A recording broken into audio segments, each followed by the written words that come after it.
Yes, good morning. Scully's throat is absolutely no good. The Shoulder FootyCast. I'm doing the best I can, Skeeter. I'm doing the very best I can. I'm going to speak a little bit more quietly.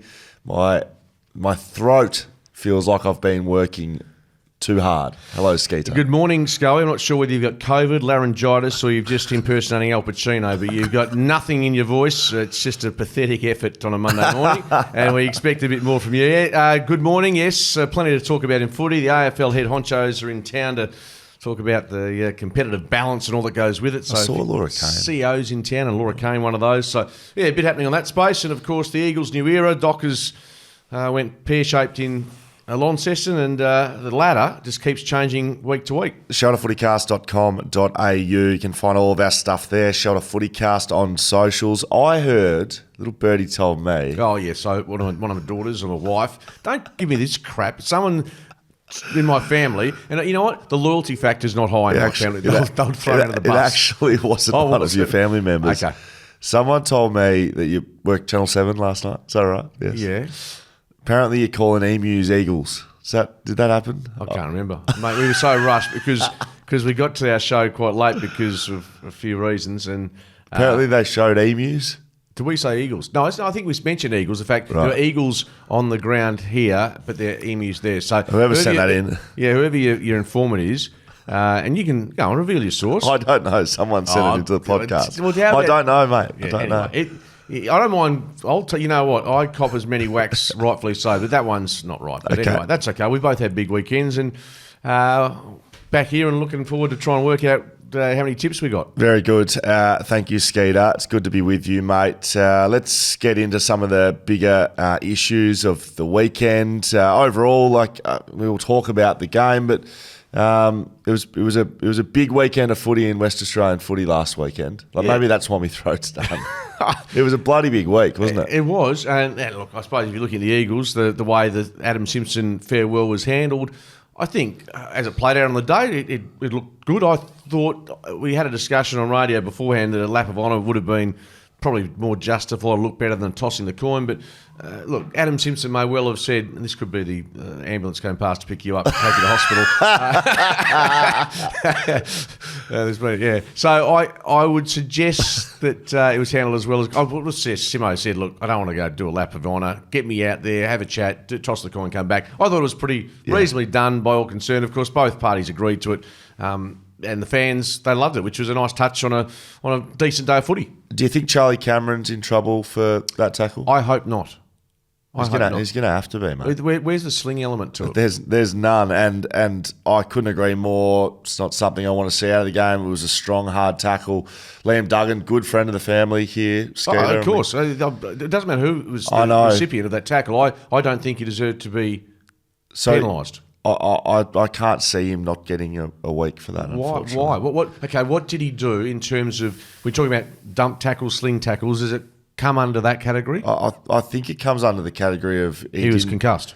Well, and he didn't take enough care to stop that from happening. Seriously, I know. And it's going back to the Isaac Heaney decision. I think that was complete rubbish as well. Look, you're probably right, but you got to have, and you know what I was worried about? There was a moment between Liam Ryan and he took out, was it Brain or a player from Brisbane near the boundary? Hip and shoulder. Really good hip and shoulder. He gets that wrong by fraction. He's finding himself out. But it was one of the more physical moments we've seen in recent times, and it was terrific. And the crowd loved it because they're just not used to seeing players, not because they don't want to, it's because they're fearful of not executing it absolutely perfectly. Yeah. Yeah, it's going to be a really interesting one, to be honest, because the MRP and the tribunal and they've I think that the AFL have created a lot of inconsistency in what they've been putting out there, and so something like that you look at and you see the outcome and you think, but what does it come under category wise? Yeah, I think not taking enough care for your opponent, and the AFL wants to players to look after each other. In all seriousness. No, sorry, Sky, I can't. I know you're playing not devil's advocate, but I am a bit. Yeah, I disagree with it. I think he, Duggan unlucky. I think he's second this year, isn't it? Yeah, he just came back off one. So yeah, so not great for him, but lots to discuss on that front. But I would have thought that hopefully Charlie's out of danger, and we'll talk about that game. But the Brisbane Lions are up to fourth. They're up to 4th. Right, so that is what I wanted to talk about next. Have we ever seen, and there's a lot of the time that we throw out the best season ever and closest short season memories, ever. haven't we? But I just can't remember this late in the season. We're going into round 19 and 8 points separate second and 13th. Hawthorn are one of the in-form teams in the competition. They've knocked off Freo in a very good win. And I think that says more about Hawthorn than it does Freo. We'll get to that game. But Hawthorn are 13th off the back of that, and they sit 2 games clear, or 2 games behind second place. That is unbelievable. And you couldn't tell me who the second best side in the competition is. Who is it? Off the top of your head. On form at the moment, I mean, you probably have to go to Hawthorn. Brizzy 6 in a Hawthorn, row. yeah. Brisbane 6 in a row. Hawthorn lost last week to Geelong. Is that in Geelong? It was in Geelong, yep. So that's maybe a No mulligan. question in my mind. It is, you're right. Brisbane and Hawthorn, the two, just in the last couple of months. I mean, Fremantle have been a bit up and down. But Melbourne go and beat Essendon, so they sort of do a little bit of a shift towards each other. Carlton lose. Geelong win. Brisbane win. Freo lose, and they drop back. Essendon could have gone second on the weekend. They lose. Correct. GWS won against Richmond, but not that convincingly. And then Port Adelaide lose to Gold Coast. Of course they do. Gold Coast win at home. It's just It's good though, isn't that what the competition wants? We don't want to see Richmond with 2 wins and North Melbourne with 2. We want to see as equal as possible. I think the AFL would be pretty happy, as you said, from second to 13th. Such a small margin between the clubs. Yeah, I absolutely agree. Skeeter, let's get into the games. Will Schofield, Mark Reddings, Show FootyCast. Apparently you got 6 from 9 from your tips, mate. Did I? I started my I won't say my punting weekend well, but I finished pretty poorly. Your investments? Yeah, had a couple, but that's just something for me and my counsellor to go through. Which is my wife. Oh, you're on fire today. Well done. Well, I've got to, because I can just feel you. Mate, I just woken up like this. I know. I'm trying my best. It's actually coming. It's coming a little bit better, the throat. Well, the attitude's still there. I like that. The Western Fisters. Have you got enough sponsors on there? Yeah, well, you haven't seen my back yet. You should see it. Hawthorn defeat Fremantle by 13 points. Watch this one, siren to siren. I thought it was a really good game, and I thought Freo did almost everything they could against a really good side. Hawthorn seem more well-drilled, perhaps, than they were when they lost that game against Port Adelaide. They seem more mature. Their inside work was elite, and so was Freo's to an extent. It was a bit of a weird game, the way it was played. It was sort of quite a defensive game with ball movement. Like Freo were doing that sort of chip around a bit that we've sort of seen them do in times, and they couldn't execute with a connection inside 50 at times. But I still think they did enough to win, and the margin in the end, which was a couple of goals. Yeah, it was a closer game than that. It was sort of could have gone either way. Absolutely. And look, you go back in that loss to the Bulldogs, you had some real question marks over the mindset of what the Dockers did. Not on the weekend. Look, they've beaten by a pretty good side, in very good form, in Launceston. They've now won 2 of 14 down there. They did blow some opportunities in the second half. I think that's pretty obvious to see. I mean, they kicked 10-14, and in the last half they kicked 5 goals, 9. So they tidy that up. They probably win the game, but there's a lot of wouldas, couldas, shouldas. But I like to give Hawthorn the credit for this. Obviously, Sam Mitchell, coach, he works out that Sicily could possibly do a job for him in attack, and that pays off handsomely. And you've been singing from this hymn book a fair while about the Hawthorn mids, including Day and Nash and Newcomb, and these guys are just Warpool. They're building a nice little war chest of talent to go forward. And the Sicily move, I think, was one that Sam Mitchell, I don't know at what point he realised that change was required, but he instigated it, and it was a match-winning move in a coaching sense. Yeah, look, you've got to credit Sam Mitchell with that, because they don't do that with Sicily anymore. Like, he used to be sort of the forward that every time we go back, but now he's a backman. Like, he sits there, gets the job done, acts as that quarterback role, he sets up their ball movement, all of that stuff, and to go, right, you're not, I think it was the way he was competing defensively. Like, it wasn't that he wasn't impacting it offensively. I felt like he was a bit, and he spoke after the game about it, he's a bit half-assed. He was sort of going in with one arm every now and then. He was looking after that shoulder. Which is fair enough. That's a human instinct. Yeah. And so once they'd made that sub with D'Ambrosio came off, you couldn't sub him off. So they would have been thinking, well, how do we get something out of him? And to go forward, kick 3 goals is the game difference, isn't he? And that is a pure coaching move. That's not James Sicily going, I'm going to go and impact the game as a forward. That's Sam Mitchell going, well, we're not getting what we need here. Can we get him forward? And the goals he kicked, they were a little opportunistic at, kind of, they were contested marks, but they were smart, 50-50. If it wasn't him, it probably wouldn't have been a goal sort of goal. So, yeah, got to credit what they did there. It was a pretty even spread across the board. I thought Lloyd Meek's game for Hawthorn was pretty bloody good. He had 51 hit-outs, Lloyd Meek. That's a big effort, isn't it? And you look at him and the style of ruckman that he is, and I think in modern day footy, you're always going to have like a Max Gawn as a standout and Grundy, etc., and Rowan Marshall. But having a bloke like Lloyd Meek, I think that's just a really good win for Hawthorn. Really good pick up, and he's a solid citizen, does his job, big body, and he's instrumental in that victory, no question. Caleb Sarong, Brayshaw, Young, they're all probably down on what we've seen from him over the last sort of month of footy. Hayden Young had 20 touches, Caleb Sarong 22. Andy Brayshaw, 23. It wasn't a high possession game. Like the highest possession getter on the field, 24 with Day. So It was that sort of game. But I think at times Freo can get into a ball movement that just doesn't look like it's going to be a dangerous scoring ball movement. Like when Freo go quick and they use hit up forwards, and you've got those forwards in Tracy and Amos. No Jackson clearly with Voss there. They love coming out the footy and marking on the lead, but if you take that away by being a bit slow with the ball movement like they were, they don't look as dangerous. Like for them to look dangerous, they need to get into one-on-ones. You need Josh Tracy in a one-on-one. You need Jai Amos on a one-on-one. As soon as there's more numbers behind the footy, they look slow. So that's the only part I'd sort of pick apart for Freo. I think they matched them in intensity. Like it was an incredibly high tackling game. Like it was hard, intense, contested footy. I was watching the Fox call as well, and they just highlighted that tackling pressure, which is a good sign for Freo. So that's where if you're looking back on the positives, their want, their desire wasn't missing. As I said, they fall a couple of goals short. Look.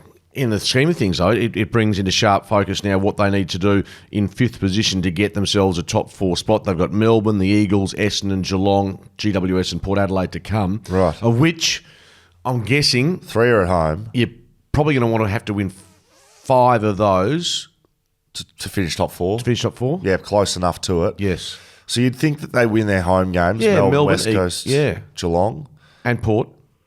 And Port, so that's their 6 games. So they've got 2 away, which is significance. Essendon at the MCG and the Giants at Giant Stadium. And both currently obviously inside the 8. So I think if they need to win one of those games and take care of business at home, and then I think you find yourself in the top 4. And to have a chance this year, they need to do that. They need the double chance for mine, and they need home finals to go anywhere in finals this year. Brisbane defeat West Coast by 13 at Optus Stadium. It was a competitive effort by West Coast. We spoke about, was that going to be a win for West Coast if they rocked up and they were more competitive than they have been under Adam Simpson? Speaking to some people inside the footy club, it did. It felt like a bit of a pressure release. As it would, right? Progress. It was progress, and I think if you put down that scoreline at the end of the day for the Eagles, they would have taken it. And I reckon if you put it down for Brisbane, they would have taken it as well. Yep. Both sides come away relatively happy. And look, I think more than anything, look, that Liam Ryan pretty good in his 100th. So too Tim Kelly. I just want to quickly focus on the guys that got their chance, and off the back of that, Zane True with 21 touches, he was 8 very tackles. Good. I think we, for the first time, had a chance to see him in an extended period in a game, really playing a role that is more suited to him. So that's a tick for Jared Schofield, and perhaps one of the changes that needed to happen. Luke Edwards, 16 disposals, a goal as well. Get a bit more of a look at him. Jack Williams, 10 touches, a goal. I just want to keep playing him. I still like him. I like when I see him do some things, I like him a lot. Yeah, absolutely. Harry Edwards, we know, he's played a little bit more footy than those guys. He looked like a man. He's accomplished. For the first time, I think. That is talk about succession plan. He's the guy that really has that ability to come forward. So the changes that were made, I think, were important. I think Jack Hutchinson. I'd like your thoughts on him as to what you see him moving forward. And Ryan Marrick is the other player that is, maybe he came as a pure forward perhaps, but maybe that's changing a fraction. Well, and they probably played him a little bit more on the wing and higher. Ruben Jimby, they played back pretty much all game. He sort of spent some time on Rayner. I think he learnt some lessons from Cam Rayner. There was a couple of incidents where he'll have to get better as a backman if that's where they're going to play him. He played Liam Ryan out of the goal square, like properly out of the goal square, and they're injecting him on ball. They had real issues at clearance and stoppage, West Coast. Yeah, we've talked a bit about the Eagles, but Oscar McInerney, what he was able to do, and it was with Mark Stone, and Stoney read it really well. He said, look, Buddy Williams has to try and make it into a leaping contest as opposed to a body-on-body because hard to explain, but he's sort of the new rule in the AFL with the ruckman able to stiff arm it. McInerney and I think you're right with the clearances. Not once, twice, maybe 3 or 4 times, McInerney took possession out of the centre square, and before you know it, the Eagles' defenders were under pressure. Lachie Neale had 13 clearances, 3 Brownlow votes. Can he win 3 Brownlow medals, Lachie Neale? Not beyond. Well, who's taking votes off him in that side? And that's no offence to anyone. Well, we know that he's a proven vote getter. He's getting, if he plays well, he's getting 3 votes. He is. The only look. It's only they've got another 6 weeks to go, but their first month of footy. Yeah, he won't get many. He'll come home hard, and you hope if someone's going to pass Isaac Heaney, because I reckon Isaac Heaney's leading right now. Yeah, here's just a quick question on that. Do umpires think mentally still give Isaac Heaney 3 votes if he's best? I mean, I'm sure they are supposed to, but how does that play out? Well, I think if he's best on, he's kicked 5 and he's had 30. But if it's a choice between a 1 vote, they're human beings. Like they know. What's the point of giving a bloke anyway? Maybe that's irrelevant. I really hope he doesn't win it. I just hope he doesn't. I think Lachie Neale's every chance to win 3rd Brownlow. I don't disagree. Look, Brizzy, they did what they had to do. I was impressed with the way they handled the pressure. I love Harris Andrews. He's either fisting the ball, taking the mark. He's a All Australian this year. He's a leader of the. Actually, we don't know the score, but he was the leader of the Jack Buckley medal as well, the BackChat Backman of the Year. So you saw why. What does that constitute? Is that it's like a Brownlow medal? Just a Brownlow medal for Backman. Okay. Yeah. What? Have you not heard about the Jack Buckley? No, I've heard of it, but I haven't paid that. I haven't sort of been scanning the results. Okay, well, the Jack Buckley medal, Harris Andrews was in front after round 16, but we've put the votes away for the rest of the year. Oh, really? They've got in camera? Yeah, correct. So, but you saw what Harris Andrews did. I love him. It was unbelievable. And it's almost like I said to Mark Stone pre-game, okay, Harris Andrews, who do you play on him as a defensive forward? How do you, a bit like in the grand final, Billy Frampton had the role. Yeah. But it's easier said than done because he plays the line of the ball so well. He's big too. Spoke to Oscar Allen last night after the game, and he just said he's huge. He's 203 or something. Yeah. Agile. He runs like smart. a 6 minute, 2K'er. Like he's bloody quick. He's fit. He's an absolute beast and led them really well. Brisbane, like we said, they're in the top 4 now, and they were 13th about 3 weeks ago. And we'll talk about this on Thursday, but Brisbane hosting Sydney this weekend. Big game. I think it's a big game. Sunday morning game. Is it? Like, seriously. It should be prime time. And it should be. It's off Broadway because it's 2 clubs that obviously don't attract the Victorian eyeballs. Okay. Geelong defeated Collingwood by 20 at the MCG on Friday night. Cats continue to prove doubters, in brackets, Will Schofield wrong. Thank you, Riley. That's true. That's true. That was a game where I don't think it was loser goes home because people are now saying Collingwood can't play finals, but I mean clearly they can, but they need to turn things around, don't they? I mean this isn't just this is a trend now, which has been a long time in the making, and the personnel or lack of has been significant. Cats. To be fair, I thought they were cooked about 6 weeks ago as well. Yeah. And they've managed to find a way out of their little hole. And to be fair, you've got Danger back in the side. Tom Stewart going inside has been a big move to put your All-Australian best player, Backman, on ball and to sort of do what he's starting to do in there. Like he's been crucial for their turnaround, I think. I wonder, not that Chris Scott needs anyone to take a lead off, but having seen Hayden Young do it, I mean, it's Young has done something similar, albeit Stewart's obviously a higher profile player. Everyone always says, put your best players on Around the ball. So Makes sense. They really needed a change up in there, and that's what he's done. Look, the Cats kicked 3 goals before the Pies even touched the ball in this one, and it was a interesting sort of battle in the midfield. Collingwood won the hit out 64-22. But Geelong won the clearance battle 16-6. I didn't see all this game because I was having a shelter or two out and about. Can I ask you the question? Do you think I'm going to be out of answer? Did you watch the game? Jeff, you're out in the beers on. I was a bit dusty on Saturday. Yeah. Is that right? Yeah. You're in pretty good nick. Took my wife to dinner first, though. Geez, you're just a. Then popped upstairs to the shoe to hope everyone's taking notes. Up to the shoe. We're all great romances fucking happen. Seriously. Sure she was impressed with that. Not really. No, it hasn't been since. The question was, on Thursday, you had an exclusive about Mark Blicavs. Blicavs? Yes. What was it? You said he was going to play on Nick Dacos. Is that what I said? Your nephew said that. And what happened? I didn't know. Did you watch the game? I'm just saying. No, I didn't watch the game. That's why I said. That's if anyone knows, did Mark Blicavs spend any time with Nick Dacos? Your nephew said, he's got pretty good mail. Well, it's not in here. It's not in here at all. But I'm just looking. How many touches Nick Dacos had? 32. So if he tagged him. He did a shite job. Why do you ask me a question like that? Because your nephew, and I thought you watched every game. I work radio. I work radio 6 to 8. How many games a weekend do you reckon you watch? Okay, between us, how many do you reckon we watch? No, well, I watched the 2 games I called. I did. And then, what did I watch? I watched the GWS game. Yeah. No, I didn't. No, I didn't. I watched the last 5 minutes of the Friday night game. How many did you watch? How many did you watch? And I'll tell you, I'll have one more. Wait, hang on. I reckon I watched 3. I watched Hawthorn Freo, right? I called Essendon and Melbourne with you. Yep. And then I called the footy yesterday. So I watched 3. Okay. I'm about the same, yeah. Right. And we're doing 9 games, aren't we? With expert commentary analysis. Listen up. Former Eagles NGA, Lawson Humphreys. Yes. Next Gen Academy. He's the next superstar and the Eagles missed him. And so did everyone else for that, man. Yeah, that's a harsh one. He looks very, very slick. Went at 96%, 13 marks. I've seen him for Swans, and it's hard to predict his future on that basis. I think he played with the reserves going back a year or 2 as well. So he's been a good pickup for the Cats, isn't he? I think it's his 2nd season with them, having been drafted, I think, at the end of 22.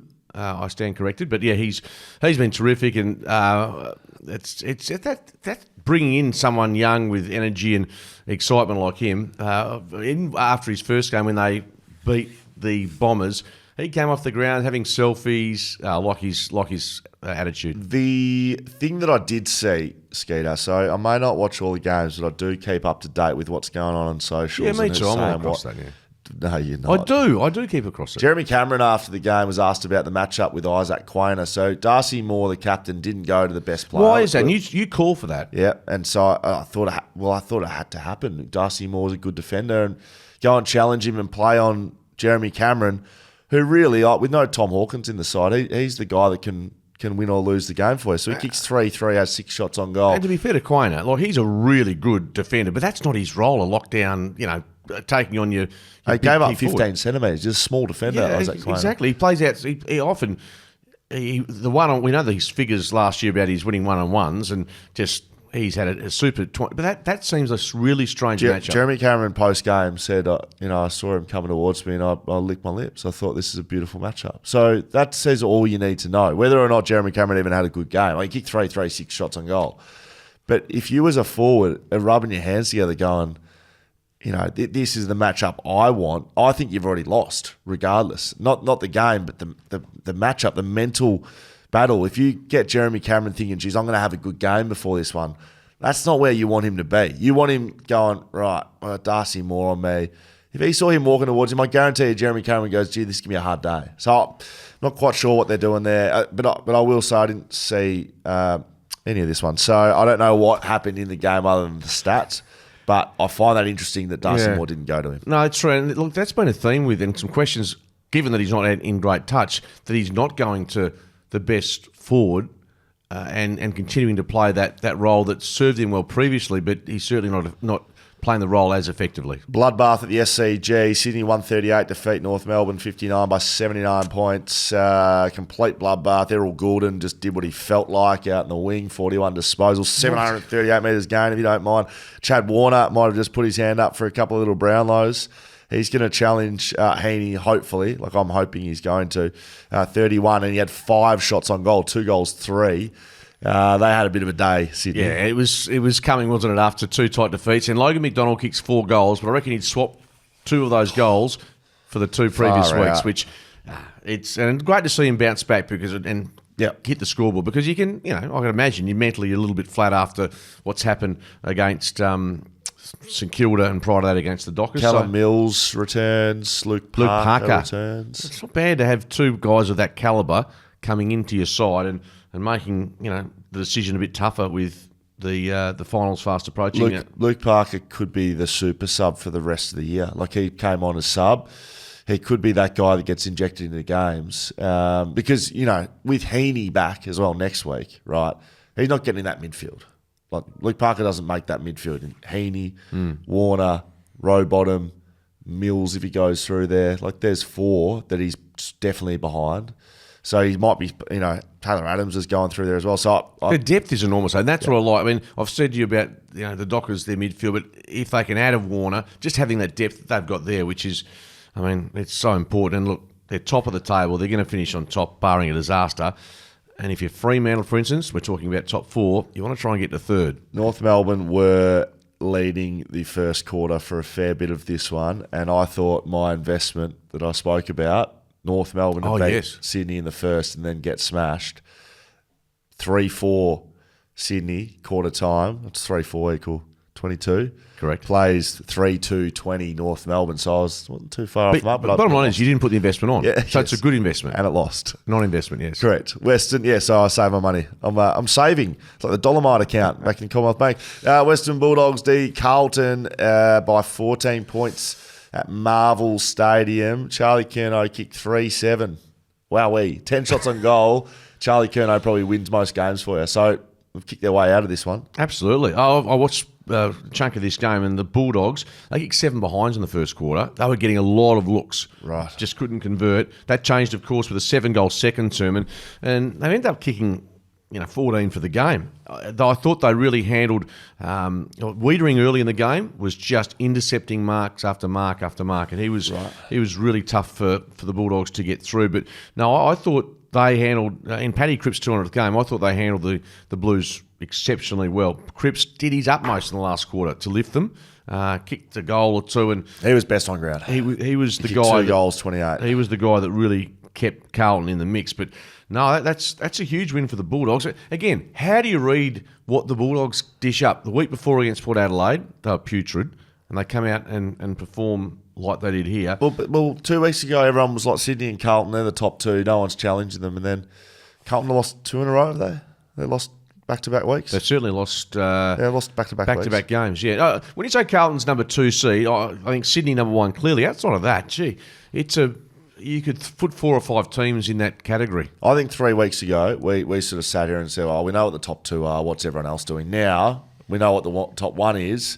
What's everyone else doing? Jamal Ugle-Hagan kicked 4 goals. Riley West kicked 4 goals, if you don't mind. You probably didn't have that on your bingo card. Riley West popping up and kicking 4. And Carlton losing. Didn't have that on the bingo card either. So Western Bulldogs put their hand back up. They want to start challenging for finals again. It's outrageous what is going on at the moment. I thought Carlton might have been a milestone team. No, they're not. You and I were getting ready to call the next game as we watched this. I thought there was a cheering off coming for Carlton and Paddy Cripps. I loved the fact that he was asked by Charlie Curnow and Jacob Wiedering, and he said, no, you can't be getting cheered off in a loss for 200. No. You were telling me that you wanted him cheered off. No, I didn't say. See, you got to actually listen instead of just... You came into the studio not wanting to be there, and then I said to you, there's a fair chance... and Skeeter was there because he just loves just grinding on a Saturday. With a hangover. I said to you, there's a chance that the Bulldogs will form a guard of honour. And you said you wanted a guard of honour. I didn't say I want a guard of honour. There'll probably be one for him because that's what they're doing in game 200, 250, that is a trend. And you were Thank God vehement that they just some fairy claps and then sent him on his way. Yeah, that's what they did. And it was brilliant. Get off. Piss poor Carlton. Melbourne defeat Essendon. Yeah, you're right there. Melbourne defeat Essendon. This must be shite to listen to if you've got this in your ears, but I apologise. Scully just needs to eat a couple of harden up pills. Is that right? Yeah. Bit concrete. Melbourne defeat Essendon by 17 at the MCG. What's going on? Like I just thought Essendon would roll these guys. No, you didn't, because you looked at the conditions, and to credit to you, you said, I think Melbourne can win this. You're not on the show, so it doesn't count. But I said it on radio. Yeah, it did. Does that count? You did. No, and I actually took notice of you during that game. It just like shows how much pooperanima comes out of my mouth. Like I picked Essendon, laid out but you, and I think because you'd seen Essendon perform so poorly in the wet against Geelong, and you knew Melbourne was a good contested side, and uncontested side is Essendon, and what they try and do with the ball, we saw it on the weekend, trying to use their hands in really tough conditions. They were so poor. Yeah. They were so poor. Well, when we say so poor, in those conditions... They didn't adapt. It was poor. If you put that match at Marvel Stadium on Saturday night, it may well have been a different result. That's a good point, because every time it dried up, Essendon started looking good, and they started using their hands, and I just think Melbourne was smarter in this game. So they played percentages. Yeah, they played percentages. They played wet weather footy, which at times it was horizontal rain. Like it was really wet.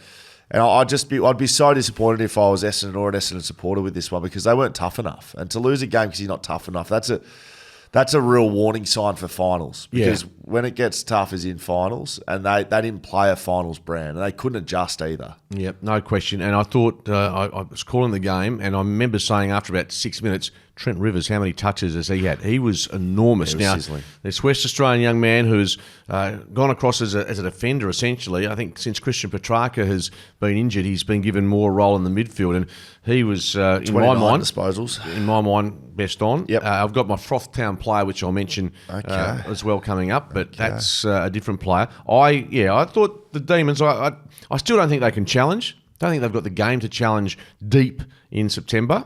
Like previous years, we've thought that. I just don't think they're going to be able to get run at it from outside the top four. But, more question marks against Essendon. And as you well know, you saw that Max Gawn was out, and Sam Draper had the chance to essentially bully the Demons in that area. And I know you were very disappointed with his output. Yeah, I was, and I was disappointed with his output because he wasn't rucking against anyone. He was rucking against Jacob Van Rooyen for most of the game, who is one, young, two, forward. He's not a ruck. But he was pretty good, I thought. Mate, he was, and they ended up playing him as the ruck. He started as secondary ruck, but by the second half, he was the out-and-out ruck for them, and he just competed, and I don't think Sam Draper did. So I made the comment on radio that, they're not going to be able to play Todd Goldstein forever, Essendon. Like, Sam Draper's their guy. Todd Goldstein's 70 years old. He's the ruck coach. He's the ruck coach, and he's still getting a game when he's fit. And I just think Essendon be dying for Sam Draper to go, I'm the man, not just you in and out. Every now and then you jump up and do an athletic play and everyone claps and, gee, that looks good.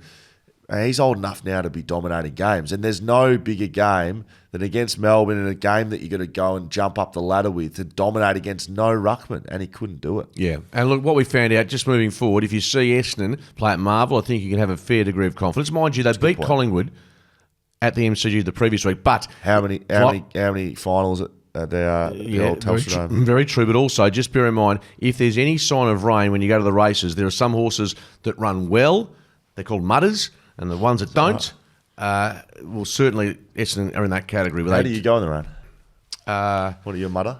Oh no, I like it pristine, about 22 degrees, soft, nice and sunshine. So I'm not a mudder. Adelaide defeats St Kilda by... My father was a mudder. That's a bit of Seinfeld there, by the way. Remember that? Yeah, I know. Absolutely. My father was a mudder. His mudder was a mudder. Sorry, there's a little Seinfeld line. All right, so clip it up, get it out there. Adelaide defeats St Kilda by 32. I'll cut this short because Adam Papalier called this game and said, what was it like? He said, it was absolute poop. He said the worst game ever. Yeah, there you go. It was pissing down all night. Shocking game to watch. Saw none of it. Roscoe, I saw not 1 minute of it. Apparently Ross Lyon smashed a phone up in the box. Wasn't happy. Brilliant. doesn't surprise me. They kicked 5 goals for the day. 5-9. Yeah, that's putrid behaviour. Riley Tilthorpe was back. A couple of goals in the last quarter. What do you call him? Hey? What do you call him? Riley Tilthorpe. It's Tolstrup. And Sorry? Tilthorpe. Well, how am I meant to know that? They both start with TH.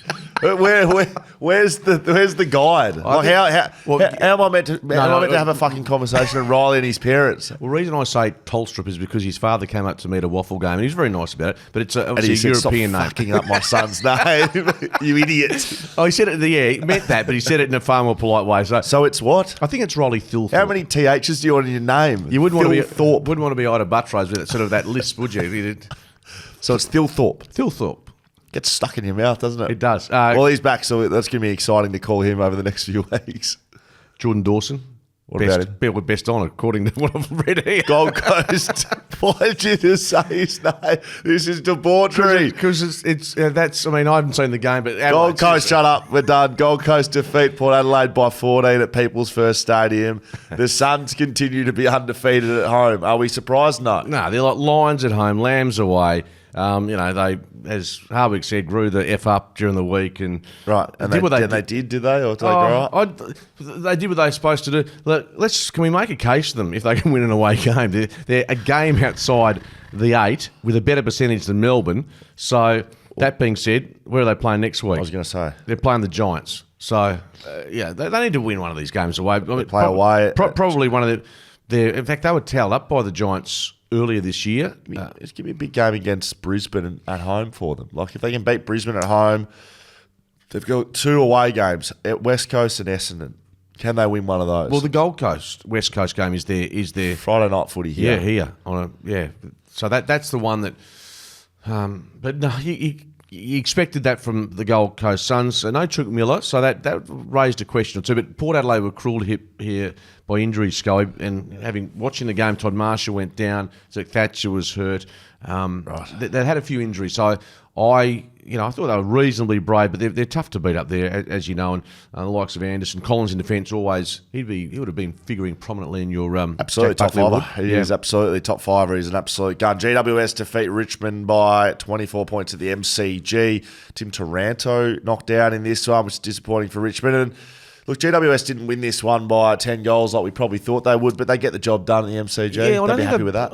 Look, going back first time. Their record, not great at all against. In fact, you go back to the 19 grand final, and since then they haven't beaten, you say, Richmond the MCG. No, they just don't play there enough. No, but I think it's 7 or 8 times, whatever it is. And obviously Richmond during that period were probably a lot better than they are now. So 24 points. Jesse Hogan kicks forward to take him within 4 of Charlie Curnow in the Coleman medal race.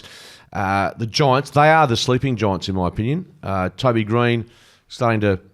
I heard some audio of him yesterday. I'm not sure where it was from. Anyway, he's been in the news a bit this week, having a little drive-by at Isaac. I thought that was brilliant. Yeah, mate. Tom Harley was a bit salty on that, the CEO of Sydney. But that's a genuine that has overtaken the rivalry of Fremantle and West Coast in terms of an inner city rivalry. There's no question in my mind. What do you think? The Giants, the Swans. There's a lot more angst than between our two clubs. And what do you reckon fuels that? If Tom Harley gets on radio and just says, I didn't say it, no worries, or does he go on and say, I wouldn't have done it, he's a legend of our game, Isaac Heaney. Like GWS go, absolutely beautiful, can't wait to give you another. But they both probably, it's both manufactured, I think, in some part. Harley would know that that's going to keep the discussion alive. I think I've lost the train of thought there. But the Giants are the team, and I know your team, apart from Hawthorn, and you've got Fremantle, you've got about 4 of the top 8. I like West Coast. You like West Coast, so you've got a few there. Used to be a Geelong fan. But the Giants in 7th spot they're just starting to find their mojo, and if they do, then and they get their best list in, watch out. Who doesn't play finals, Skeeter? Who doesn't play finals out of this 13 contending? So, does Hawthorn play finals? I think they can beat Collingwood this week. So I think Hawthorn plays finals. I think they can get there. And I'm going to say Gold Coast don't because they can't win away from home. Agree. Collingwood don't. Probably right. Well, that's a big call. If I'm tipping Hawthorn this week, then that makes it even tougher. And if they win, yes. So, do Essendon not play finals? Hang on, I'm going to sneeze. Thank you very much. Well, so Essendon, though, look, they're a team that as soon as you look at them as being vulnerable, they find a way to win and prove you wrong. So they've got the Crows on Friday night footy at Marvel Stadium. So yeah, I think Essendon probably hang in there. They've got that draw which probably helps them the back end of the season. I'm not sure Port Adelaide get there as well, mind you. They've got Richmond this week. So yeah, that to me is a. I think the 8 could well stay as it is. There you go.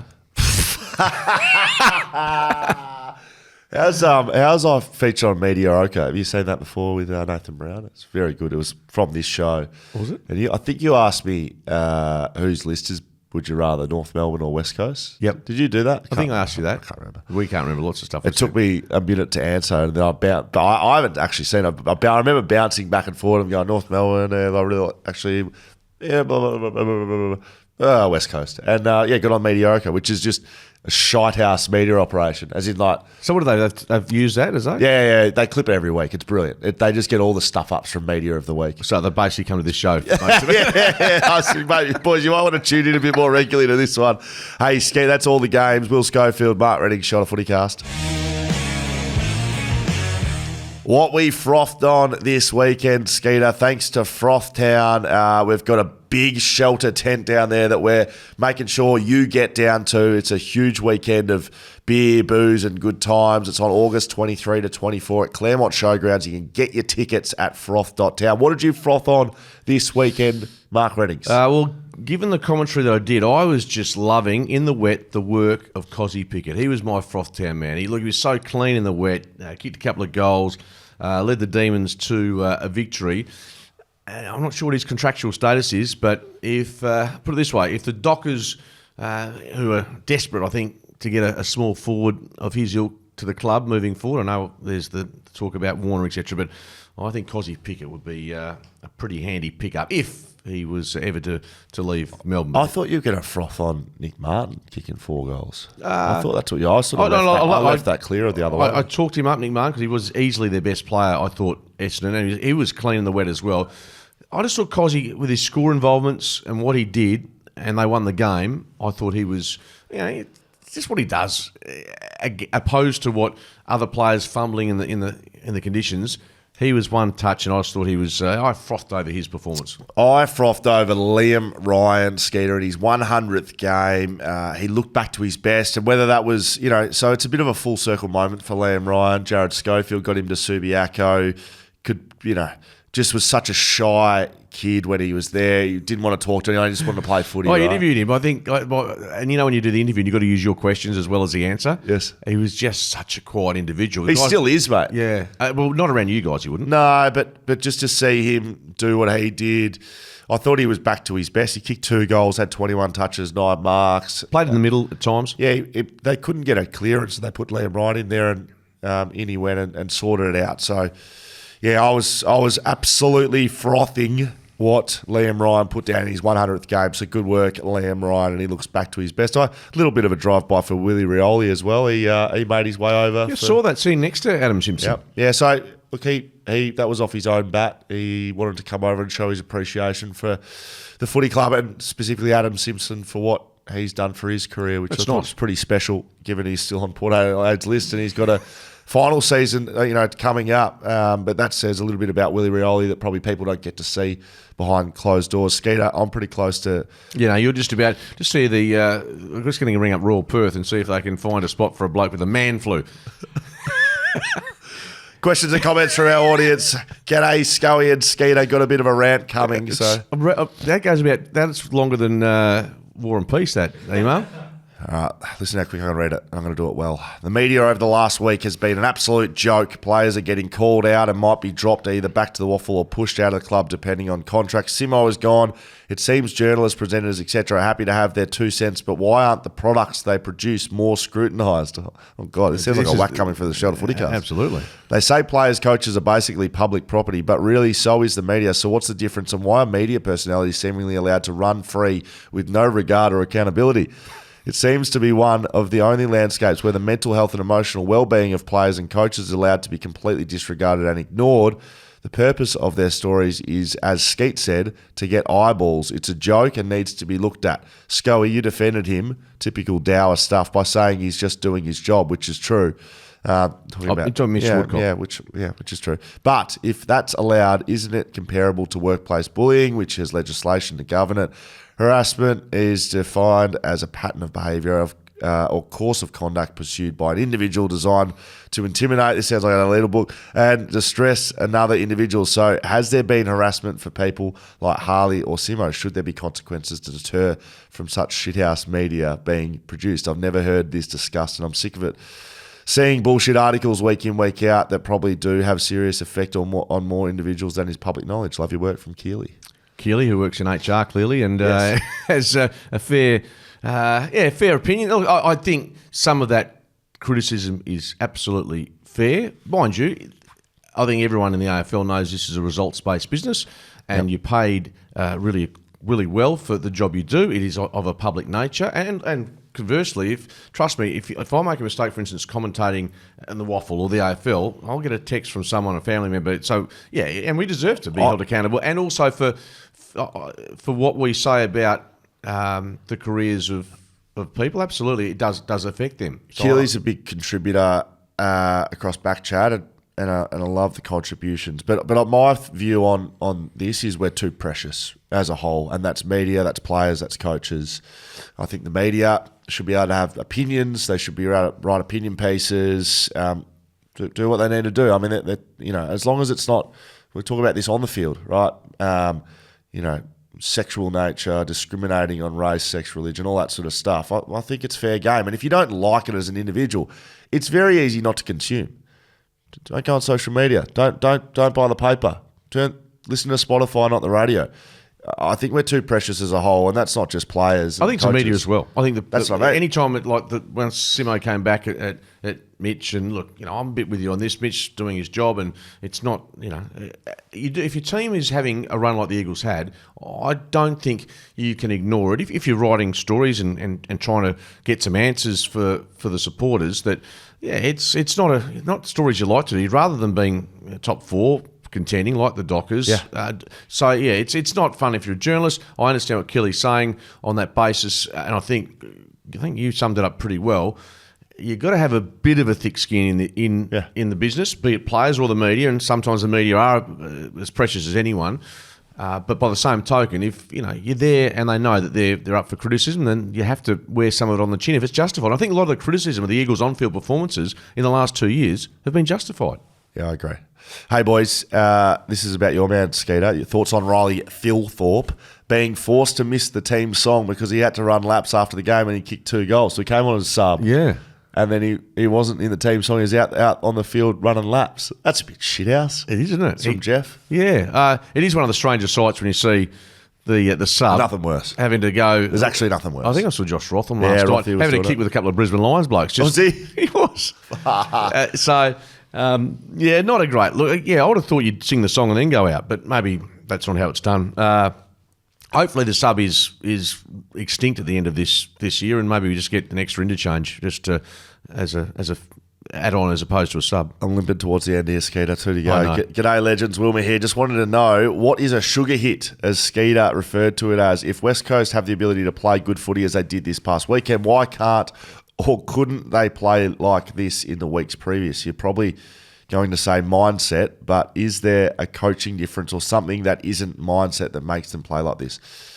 I think it's a little bit of a pressure release on the footy club, and that's not saying anything about Simo or the players. It's just a change, just like in anything in life, that for the first little bit, when something changes, everything seems better for a little bit. Now, they might regress to what they've been playing at for last couple of years, but I think for the first part, something changes in there. And I've always said it, like, there's not that much difference in talent between teams. Like, the West Coast list isn't as good as some others, but if your best players play well and you compete, well, you're going to match most teams. And so West Coast, for me, looked like they were playing with a team that was sort of just unleashed the shackles a little bit. They looked like they were playing with freedom and that they didn't have many consequences. Yeah, I thought, I agree. I think a different voice also can do that. And you're right. After hearing the same voice for so long, and Jared's come in with slightly different ideas, his own theories and methodology, And you can see it in some of the players. I mean, you don't tell me Zane True wasn't out there to try and show a few people his worth out there. Tommy Cole, he looked like he was, enjoying his footy. And that's, again, not a knock on Adam Simpson. I just think, as you said, just a change of leader. It might not have a long-term consequence, but I think if Eagles supporters see that for the rest of the season under Jared Schofield, it'd be nice to get a couple of wins, sure. But if they're showing exactly that, particularly away from home now against St Kilda, I think the interim coach will get a tick. If I just go back to froth.town, get your tickets August 23, 24, I left off Brady Hoff. He was unbelievable yesterday against Charlie Cameron. So shout out Brady Hoff. Last one. G'day, Scully and Skeet. Hope you two are well. What makes a good AFL football club board? What makes a good member of an AFL football board? Behind the scenes deals. How do they benefit the club? Cheers, Sid. West Coast is an interesting one because they don't have any fan or note holder representation. I don't know how many clubs do, but it is an interesting question. Who gets onto an AFL board? What makes a good board member? I don't know the exact answers. I think it's a mix. Look, there's obviously some business acumen required. Obviously, a lot of people say you need someone in there with a footy background at the Eagles. Well, it's a unique environment. Yeah, a football club. At the Eagles, Rowan Jones, from off the top of my head, is the only one who's played, and he's probably the director of football. So there's that element to it. I know Jan Cooper, of course, is on there as well. There's a bit of a business push as well. I know Ben White is on there. So they've got the 8 there. I think it's a real mix. And being obvious here, but no one knows the names of board members when your team is doing well. It's just a fact of life because the focus is on the team, not about what's happening off the field. Well, it's meant to be an oversight role too, a decision-making one, but it's an oversight role. That's what boards do. They oversee the business, make sure it's running well. They ratify what is happening, and obviously, even though Don Pike isn't on the board, unlike Trevor, who held a place, I think Don's role is paramount to guiding the board to the decision they made last week and also other decisions moving forward. Someone call an ambulance, we're done. Show the FootyCast. Well done, Scully. You've done bloody well, mate. FootyCast at BackChatStudios.com.au. Use an email. Show the FootyCast on socials. You're speaking to the third person. I like it. Well done, Scully. I'm done. Go on, lie down. Enjoy the week.